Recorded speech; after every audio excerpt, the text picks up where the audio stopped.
কিছু কিছু পাগলি টাইপের মেয়ে আছে যারা হঠাৎ করে রাগ করে, হঠাৎ করে কাঁদে, আবার হঠাৎ করে সবকিছুই ভুলে যায়। এইসব মেয়েদের মনটা অনেক বেশি নরম হয়, আর এইরকম মেয়ে খুব কম পাওয়া যায়। তার মধ্যে কি আছো কেউ? মেয়েদেরকে নিয়ে দুটো লাইন জানি। এই কথাটা শোনার পরে অনেক ছেলে আমাকে উল্টোপাল্টা কথা বলবে বা গালি দেবে কমেন্টে, বাট আমি বাস্তব কথা বলছি ভাই।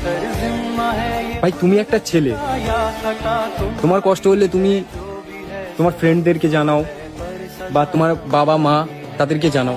আমি এটা বলছি না ছেলেদের কষ্ট হয় না, কষ্ট হয়, কিন্তু ছেলেরা সেই কষ্টটা শেয়ার করতে পারে। বাট একবার ভেবে দেখেছেন আপনার যে স্ত্রী, আপনি রাগের মাথায় তাকে গালি দিলেন বা গায়ে হাত তুললেন, একবার ভেবে দেখুন আপনি নিজেই তাকে বলেছিলেন যে বিয়ের পর কোনো বন্ধু রাখবি না। সে তার বন্ধুকেও শেয়ার করতে পারে না, শেষমেশ সবকিছু ছেড়ে দিলাম। সে যখন মেয়েটা যখন তার বাবা মাকে বলে, তখন তার বাবা মা কি উত্তর দেয় জানেন? যে মেনে নে মা।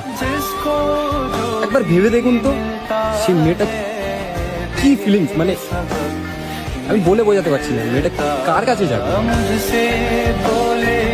একটু বলতে পারবেন তার ফিলিংসটা কেমন হতে পারে? তখন কাকে শেয়ার করবে ভাই?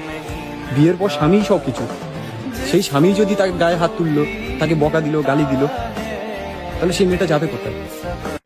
পিরিয়ডের ব্যথা আর প্রেগনেন্সির ব্যথা কতটা কষ্টের সেটা যদি তুমি একটু ফিল করো, তাহলে মেয়েদের সাথে রাগারাগি করা তো দূরের কথা, তাদের দিকে চোখ রাঙায় কথা বলতে তোমার কলিজা কাঁপবে।